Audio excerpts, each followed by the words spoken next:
ವೀಕ್ಷಕರೆಲ್ಲರಿಗೂ ದೈನಿಕ ರಾಶಿ ಫಲ ವಿಶೇಷ ಕಾರ್ಯಕ್ರಮಕ್ಕೆ ಸ್ವಾಗತ. ಇವತ್ತಿನ ಈ ವಿಡಿಯೋದಲ್ಲಿ ನಾವು ವರ್ಷ 2026ರ ಮೇ ತಿಂಗಳಿನ 21ನೇ ತಾರೀಕಿನ ದಿನದನು ರಾಶಿಯ ಫಲಗಳನ್ನು ತಿಳಿದುಕೊಳ್ಳಲಿದ್ದು, ಈ ದಿನದನು ರಾಶಿಯ ಜಾತಕದವರ ಪಾಲಿಗೆ ಹೇಗೆ ಸಾಬೀತಾಗಲಿವೆ, ಈ ದಿನ ಗ್ರಹ ನಕ್ಷತ್ರಗಳ ಸ್ಥಿತಿಗತಿಗಳೇನು ಮತ್ತು ಇಲ್ಲಿ ಉಂಟಾಗಲಿರುವ ಯೋಗಗಳ್ಯಾವುವು, ಈ ಯೋಗಗಳ ಪ್ರಭಾವ ನಿಮ್ಮ ಮೇಲೆ ಹೇಗೆ ಕಾಣಿಸಿಕೊಳ್ಳಲಿದೆ, ಜೊತೆಗೆ ಈ ದಿನಗಳಂದು ನೀವು ಹೊಂದಿರಬೇಕಾದ ಎಚ್ಚರಿಕೆ ಏನು ಅನ್ನೋದೆಲ್ಲವನ್ನ ವಿಸ್ತಾರ ರೂಪದಲ್ಲಿ ಇಲ್ಲಿ ತಿಳಿದುಕೊಳ್ಳೋಣ. ಮಾಹಿತಿ ತಿಳಿದುಕೊಳ್ಳುವುದಕ್ಕೂ ಮುನ್ನ ನಮ್ಮ ವಿನಂತಿ ಎಂದರೆ, ನೀವಿನ್ನೂ ನಮ್ಮ ಚಾನೆಲ್ ಸಬ್ಸ್ಕ್ರೈಬ್ ಮಾಡಿಲ್ಲವೆಂದರೆ ದಯವಿಟ್ಟು ಈಗಲೇ ನಮ್ಮ ಚಾನೆಲ್ ಅನ್ನು ಸಬ್ಸ್ಕ್ರೈಬ್ ಮಾಡಿ. ಹಾಗೆ ನಿರಂತರ ವಿಡಿಯೋ ಅಪ್ಡೇಟ್ಸ್ಗಳಿಗಾಗಿ ಪಕ್ಕದ ಬೆಲ್ ಐಕಾನ್ ಕ್ಲಿಕ್ ಮಾಡಿ. ವಂಶ ಪಾರಂಪರ್ಯ ಜ್ಯೋತಿಷ್ಯರು ನಂಬರ್ 1 ವಶೀಕರಣ ಸ್ಪೆಷಲಿಸ್ಟ್. ವೃತ್ತಿ, ಉದ್ಯೋಗ, ಮದುವೆ, ಹಣಕಾಸಿನ ಸಮಸ್ಯೆ, ವ್ಯಾಪಾರ, ಆರೋಗ್ಯ ಸಮಸ್ಯೆಗಳಿಗೆ ಫೋನಿನ ಮೂಲಕ ಪರಿಹಾರ. ಇಂದೇ ಕರೆ ಮಾಡಿ. ವೀಕ್ಷಕರೇ, ದೈನಿಕ ರಾಶಿ ಫಲಗಳನ್ನು ತಿಳಿದುಕೊಳ್ಳುವುದಕ್ಕೂ ಮುನ್ನ ಈ ದಿನ ಗ್ರಹ ನಕ್ಷತ್ರ ತಿಥಿಗಳ ಮಾಹಿತಿ ಮತ್ತು ಯೋಗಗಳ ಕುರಿತು ನೋಡೋಣ. ಈ ದಿನವು ಗುರುವಾರದ ದಿನವಾಗಿರಲಿದ್ದು, ಜ್ಯೇಷ್ಠ ಮಾಸದ ಶುಕ್ಲ ಪಕ್ಷದ ಪಂಚಮಿಯ ತಿಥಿ ಇರಲಿದೆ. ಪಂಚಮಿ ತಿಥಿಯು ಈ ದಿನ ಬೆಳಿಗ್ಗೆಯ 8:26 ಇರಲಿದ್ದು, ನಂತರದಲ್ಲಿ ಷಷ್ಠಿ ತಿಥಿ ಪ್ರಾರಂಭವಾಗಲಿದೆ. ಜೊತೆಗೆ ಈ ದಿನ ರಾತ್ರಿಯ 2:49 ಪುಷ್ಯ ನಕ್ಷತ್ರದ ಗೋಚರವಿರಲಿದ್ದು, ನಂತರದಲ್ಲಿ ಆಶ್ಲೇಷ ನಕ್ಷತ್ರದ ಗೋಚರ ಪ್ರಾರಂಭವಾಗಲಿದೆ. ಜೊತೆಗೆ ಈ ದಿನ ಬೆಳಿಗ್ಗೆಯ 10:58 ಗಂಡ ಹೆಸರಿನ ಯೋಗ ಇರಲಿದ್ದು, ನಂತರದಲ್ಲಿ ವೃದ್ಧಿ ಹೆಸರಿನ ಯೋಗ ಪ್ರಾರಂಭವಾಗಲಿದೆ. ಇನ್ನು ಈ ದಿನ ಚಂದ್ರದೇವನು ಕರ್ಕರಾಶಿಯಲ್ಲಿ ಗೋಚರಿಸಲಿದೆ. ಅದೇ ಸೂರ್ಯದೇವನು ಈ ದಿನ ವೃಷಭ ರಾಶಿಯಲ್ಲಿ ಗೋಚರಿಸಲಿದ್ದಾನೆ. ಇನ್ನು ಈ ದಿನದಂದು ಅಭಿಜಿತ್ ಮುಹೂರ್ತ ಬೆಳಿಗ್ಗೆಯ 11:51 ಇಂದ ಮಧ್ಯಾಹ್ನದ 12:45 ಇರಲಿದೆ. ಇದು ಈ ದಿನದ ಗ್ರಹ ನಕ್ಷತ್ರ ತಿಥಿಯ ಕುರಿತಾದ ಮಾಹಿತಿಯಾಗಿದ್ದು, ಇದರ ಆಧಾರದ ಮೇಲೆಯೇ ನಿಮ್ಮ ದಿನಚರಿಯಲ್ಲಿಯೂ ಬದಲಾವಣೆ ಕಂಡು ಬರಲಿದೆ. ಇನ್ನು ಈಗ ಈ ದಿನದ ಧನು ರಾಶಿಯ ಫಲಗಳ ಕುರಿತು ನೋಡುವುದಾದರೆ, ನಿಮ್ಮ ಮನಸ್ಸು ಒಳ್ಳೆಯ ವಿಷಯಗಳನ್ನು ಗ್ರಹಿಸುತ್ತದೆ. ನೀವು ಪ್ರಯಾಣ ಮಾಡುವ ಮತ್ತು ಹಣ ಖರ್ಚು ಮಾಡುವ ಮನಸ್ಥಿತಿಯಲ್ಲಿರುತ್ತೀರಿ. ಆದರೆ ಹಾಗೆ ಮಾಡಿದಲ್ಲಿ ನೀವು ವಿಷಾದಿಸುತ್ತೀರಿ.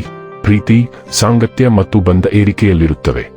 ಪ್ರೀತಿಯ ಸಂತೋಷವನ್ನು ಅನುಭವಿಸಬಹುದು. ಸ್ಪರ್ಧೆ ಹೆಚ್ಚಾದ ಹಾಗೆ ಕೆಲಸದ ವೇಳಾಪಟ್ಟಿಯಲ್ಲಿ ಒತ್ತಡ ಉಂಟಾಗುತ್ತದೆ. ನೀವು ಒಂದು ವಾದದಲ್ಲಿ ಸಿಲುಕಿಕೊಂಡಲ್ಲಿ ಕಠಿಣ ಮಾತುಗಳನ್ನಾಡದಂತೆ ಎಚ್ಚರಿಕೆ ವಹಿಸಿ. ಇಂದು ನೀವು ನಿಮ್ಮ ಸಂಗಾತಿಯ ಪ್ರೀತಿಯ ಜೊತೆ ನಿಮ್ಮ ಜೀವನದ ಎಲ್ಲಾ ಕಷ್ಟಗಳನ್ನು ಮರೆಯುತ್ತೀರಿ. ಇಂದು ಹೊಸ ಸ್ನೇಹಗಳು ಮತ್ತು ಅಪರಿಚಿತ ಆಸಕ್ತಿಗಳನ್ನು ಅನ್ವೇಷಿಸಲು ಅವಕಾಶಗಳು ಬರಬಹುದು. ನೀವು ಯಾವಾಗಲೂ ಮಾಡುತ್ತಿರುವಂತೆ ನಿಮ್ಮ ಮೇಲೆ ನಂಬಿಕೆ ಇಡುವುದನ್ನು ಮುಂದುವರಿಸಿ.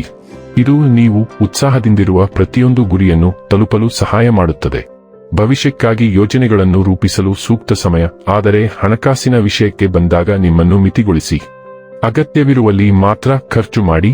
ಆರೋಗ್ಯ ಮತ್ತು ಸ್ವಾಸ್ಥ್ಯ ಬಗ್ಗೆ ತಿಳಿದುಕೊಳ್ಳೋಣ. ನಿಮ್ಮ ಆರೋಗ್ಯದ ಬಗ್ಗೆ ಜಾಗರೂಕರಾಗಿರಿ, ಏಕೆಂದರೆ ರಕ್ತಹೀನತೆ ಅಥವಾ ಹಾಲಿನ ಅಸಹಿಷ್ಣುತೆಯಂತಹ ಸೂಕ್ಷ್ಮತೆಗಳು ಕಾಣಿಸಿಕೊಳ್ಳಬಹುದು. ಜೀರ್ಣಕಾರಿ ಸಮಸ್ಯೆಗಳು ಉದ್ಭವಿಸಬಹುದು. ಆದ್ದರಿಂದ ನಿಮ್ಮ ಊಟದಲ್ಲಿ ಸಮುದ್ರ ತರಕಾರಿಗಳು ಮತ್ತು ಧಾನ್ಯಗಳನ್ನು ಸೇರಿಸಿ. ಶಾಂತಗೊಳಿಸುವ ಅಭ್ಯಾಸಗಳೊಂದಿಗೆ ನಿಮ್ಮ ಒತ್ತಡದ ಮಟ್ಟವನ್ನು ಬೆಂಬಲಿಸಿ. ಚರ್ಮ ಮತ್ತು ಕರುಳಿನ ಕಾಳಜಿಗಳನ್ನು ಗಮನಿಸಿ ಮತ್ತು ನಿಮ್ಮ ಯೋಗಕ್ಷೇಮವನ್ನು ಬೆಂಬಲಿಸಲು ಆರೋಗ್ಯ ಜ್ಞಾನದ ಬಗ್ಗೆ ನವೀಕೃತವಾಗಿರಿ. ಡೈಲಿ ಲವ್ ಮತ್ತು ರಿಲೇಶನ್ಶಿಪ್ ಬಗ್ಗೆ ತಿಳಿದುಕೊಳ್ಳೋಣ. ನಿಮ್ಮ ಉದಾರವಾದ ಮೋಡಿ ಇತರರನ್ನು ಆಕರ್ಷಿಸುತ್ತದೆ, ಸಂಪರ್ಕಗಳನ್ನು ಬೆಚ್ಚಗಿನ ಮತ್ತು ಆಕರ್ಷಕವಾಗಿ ಮಾಡುತ್ತದೆ. ಸಮತೋಲನ ಮತ್ತು ಸ್ಪಷ್ಟತೆಯನ್ನು ತರುವ ಮೂಲಕ ನಿಮ್ಮ ಸಂಬಂಧಗಳನ್ನು ಸುಧಾರಿಸಲು ನೀವು ಪ್ರೇರೇಪಿಸಲ್ಪಡುತ್ತೀರಿ. ಹೊಸ ಜವಾಬ್ದಾರಿಗಳು ಹೊರಹೊಮ್ಮುತ್ತಿದ್ದಂತೆ ದೃಢವಾದ ಗಡಿಗಳನ್ನು ಹೊಂದಿಸುವುದು ಮತ್ತು ಮುಕ್ತವಾಗಿ ಮಾತನಾಡುವುದು ಸಾಮರಸ್ಯವನ್ನು ಕಾಪಾಡಿಕೊಳ್ಳಲು ಸಹಾಯ ಮಾಡುತ್ತದೆ. ಕೆಲವು ಕ್ಷಣಗಳು ಅಗಾಧವಾಗಿ ಅನಿಸಬಹುದು, ಆದರೆ ನಿಮ್ಮ ಸ್ಥಿರ ಸಂಗಾತಿ ವಿಶ್ವಾಸಾರ್ಹ ಬೆಂಬಲವನ್ನು ನೀಡುತ್ತಾರೆ. ಪ್ರೀತಿಯನ್ನು ನಂಬಿಕೆ ಮತ್ತು ತಿಳುವಳಿಕೆಯಲ್ಲಿ ಬೇರೂರಿಸಲು ಸ್ವಾಮ್ಯ ಸೂಚಕ ಪ್ರಚೋದನೆಗಳ ಬಗ್ಗೆ ಎಚ್ಚರವಿರಲಿ. ವೃತ್ತಿ ಮತ್ತು ಹಣ ಬಗ್ಗೆ ತಿಳಿದುಕೊಳ್ಳೋಣ. ನಿಮ್ಮ ವೃತ್ತಿ ಮತ್ತು ಅಧ್ಯಯನಗಳು ಬೆಂಬಲಿತ ಸಂಪರ್ಕಗಳು ಮತ್ತು ಸಹಯೋಗದ ಪ್ರಯತ್ನಗಳಿಂದ ಪ್ರಯೋಜನ ಪಡೆಯಬಹುದು. ಸಂಬಂಧಗಳನ್ನು ಪೋಷಿಸುವುದು ಸಕಾರಾತ್ಮಕ ಫಲಿತಾಂಶಗಳಿಗೆ ಕಾರಣವಾಗಬಹುದು, ವಿಶೇಷವಾಗಿ ತಂಡದ ಕೆಲಸ ಅಥವಾ ದೈಹಿಕ ಚಟುವಟಿಕೆಯ ಮೂಲಕ. ಆದಾಗ್ಯೂ ಆಂತರಿಕ ಒತ್ತಡದಿಂದ ನೀವು ಸ್ವಲ್ಪ ಹಿಂದಕ್ಕೆ ಸರಿದಿರಬಹುದು. ಒತ್ತಡವನ್ನು ನಿರ್ವಹಿಸುವುದು ನಿಮ್ಮ ಉತ್ಪಾದಕತೆ ಮತ್ತು ಯೋಗಕ್ಷೇಮ ಎರಡನ್ನೂ ಕಾಪಾಡಿಕೊಳ್ಳಲು ಪ್ರಮುಖವಾಗಿರುತ್ತದೆ. ಇನ್ನು ಕೊನೆಯದಾಗಿ ಈ ದಿನ ಮಾಡಿಕೊಳ್ಳಬೇಕಾದ ಉಪಾಯಗಳ ಕುರಿತು ನೋಡುವುದಾದರೆ, ಕಿಟಕಿಗಳು ಮತ್ತು ಬಾಗಿಲುಗಳ ಮೇಲೆ ರೀಡ್ ಇರಿಸಿದರೆ ನಿಮ್ಮ ವಿತ್ತೀಯ ಪರಿಸ್ಥಿತಿ ಸುಧಾರಿಸುತ್ತದೆ. ವೀಕ್ಷಕರೇ, ಇದಾಗಿತ್ತು ಧನು ರಾಶಿಯ ಜಾತಕದವರ ದೈನಿಕ ರಾಶಿ ಫಲದ ಮಾಹಿತಿ ಇಷ್ಟವಾದರೆ ವಿಡಿಯೋವನ್ನು ಲೈಕ್ ಮತ್ತು ಶೇರ್ ಮಾಡಿ. ಹಾಗೆ ಚಾನೆಲ್ ಸಬ್ಸ್ಕ್ರೈಬ್ ಮಾಡುವುದರ ಜೊತೆಗೆ ನಿರಂತರ ವಿಡಿಯೋ ಅಪ್ಡೇಟ್ಸ್ಗಳಿಗಾಗಿ ಪಕ್ಕದ ಬೆಲ್ ಐಕಾನ್ ಕ್ಲಿಕ್ ಮಾಡಿ.